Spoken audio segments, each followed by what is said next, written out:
Number 24, y equals 2x squared minus 21x plus 64, y equals 3x plus a. In the given system of equations, a is a constant. The graphs of the equations in the given system intersect at exactly one point, xy in the xy plane. What is the value of x?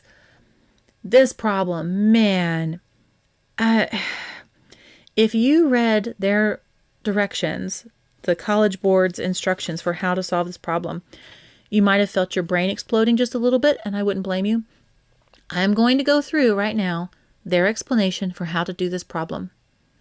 And then I'm going to show you the way I would do it. My way takes about 10 seconds. I wish I was exaggerating. Maybe 30 at the most. Their way, geez Louise. All right. According to the College Board, this is how you solve it. You have a given system of equations. There is a single solution. So to solve for it, they're going to use first substitution. Y equals 3x plus a. They're going to plug it into this one. They phrased it as subtract y from both sides. I don't know why they phrased it that way. I think that's so dumb. So I'm phrasing it a better way to make their explanation make more sense.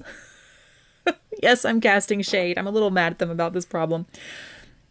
Yeah, I'm throwing shade at them. Okay, so plugging 3x plus a in there, you get 3x plus a equals 2x squared minus 21x plus 64. Come here, 64. Now I'm going to put everything over here so it's equal to 0, and then I can do some more fun stuff with it. So I'm going to subtract 3x from both sides. And that gives me a is equal to 2x squared minus 24x plus 64. Keep writing the 4 first. You'd think I'd... There we go. 64. Then I'm going to subtract a from both sides because we like our quadratics to be equal to 0. So 0 is equal to 2x squared minus 24x plus 64 minus a. And we're told a is a constant, so these kind of go together. Now, and they are together my c. And when I say my c, we're talking about ax squared plus bx plus c. So this would be my a, negative 24 would be my b, and 64 minus a altogether would be my c. Now we're told this has one solution. One. Okay, so we've combined them together. We've made this little hybrid equation, and it has one solution. There is something called the discriminant. And it's that same little, if this is A, this is B, and all this is C. In the quadratic formula, is negative b plus or minus the square root of b squared minus 4ac all over 2a. This bit underneath the radical is the discriminant. It tells you how many solutions the quadratic has. If that is equal to a positive number, so you're getting a square root of a positive number, you're going to get two solutions. It's like if it was 2, you have negative b plus 2, negative b minus 2, two solutions. If under the discriminant it is equal to 0, there is only one solution because plus and minus 0 would be the same thing. If it is a negative number, then there are no real solutions because we can't have a negative square root as a real number. So b squared minus 4ac is the discriminant. Okay, so now they're saying, I want to put this in here, b squared minus 4ac is equal to 0, and then solve for it.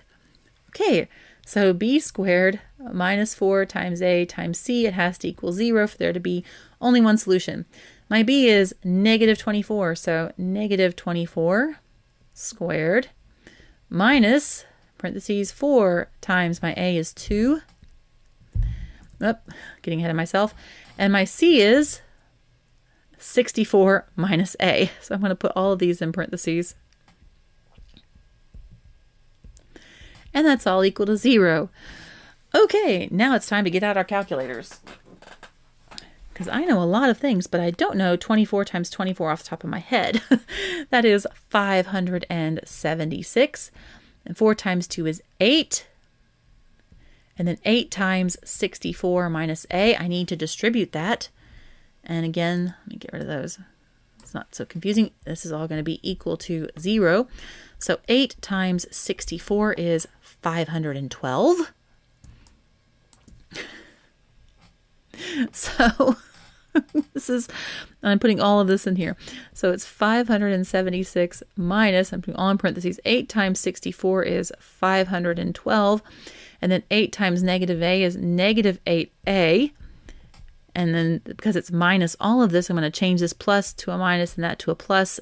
See, I think this is so easy to mess up at this point with all those minuses, and I just think it's more trouble than it's worth. I digress. 576 plus a negative 512 is going to be, was it again, 64? And then we just have that 8a. Okay, so now 64 plus 8a is equal to 0. I'm going to take so much room on this one. So next I'm going to subtract 64 from both sides, and I get 8a is equal to negative 64. Divide both sides by 8. Oh, I'm just running out of so much room. And I just know that the font and the text here is going to get so tiny. And then a is equal to negative 8. And like, wait a minute, I'm trying to solve for x and y. How does negative 8 help me? Okay, next step the College Board wants you to do, I am putting all the blame for this on them, is they want you to put that into this equation up here. You with me? So 0 equals 2x squared minus 24x plus 64. Keep doing that, writing that 4. 64 minus a, so minus a negative 8. Or 0 is equal to 2x squared minus 24x plus 64 minus negative 8 is 72, because that's minus a negative is plus a positive. Okay, so to factor this, I can divide everything by 2 first, to kind of simplify it a little bit. And I get 0 equals x squared minus 12x plus 36. What multiplies to a positive 36 but adds to a negative 12? If you know your patterns really well, you may already see this, but that's going to be negative 6 and negative 6. This is a perfect square. So 0 is equal to x minus 6 squared. So you can take the square root of both sides, and that gives you 0 is equal to x minus 6. So x is equal to 6. And there's my answer. That is C, 6. Okay. That's so much effort. And I mean, I'm not against math problems that take effort. They're fine. But the SAT, where every second counts, and they throw this in there, and this is their explanation that they give. So, okay, we're going to try another way. Let's go over to Desmos. Okay, so now we're in Desmos, and I've entered that first equation, y equals 2x squared minus 21x plus 64. And now, if you remember, the second equation is y equals 3x plus a. Now, I don't know what a is, so I can't put that in there. But just look at this graph. See what's happening here? As soon as we have that 3 in front of the x, because y equals 3x, we know that's a line. It just has an x and a y, no squares, it's a line. That 3x gives it a slope of 3. Now, normally, when we think of a line intersecting a parabola at one point, we think of a horizontal line going through the vertex. That's the most common when you see a line crosses a parabola at one point, especially in algebra. We're not talking calculus or anything. You're going to be talking about through the vertex. That's not the case here. So what could this be? The only way it could be is if it's intersecting somewhere on this side, like this line is moving over to the right or moving down, and then it's hitting just one little point over there. So when I thought about this for a second, I go, I could start doing all that crazy math.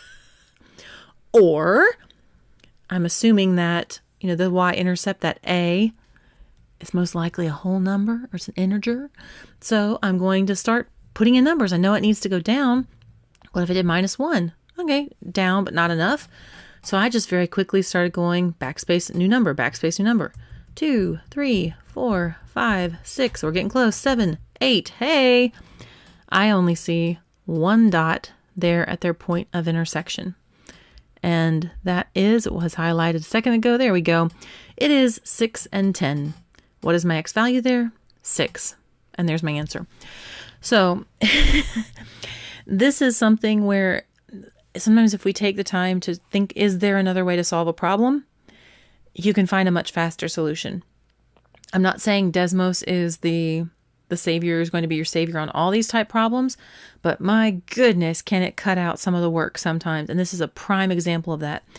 Now, we couldn't just plug it in and get the answer. And I think a lot of students are used to that with Desmos. You just plug it in and boom, there's our answer. This one, you do have to get a little creative to use Desmos. You have to kind of think like, oh, let's try some numbers here. Which way do I need the line to go to make this happen?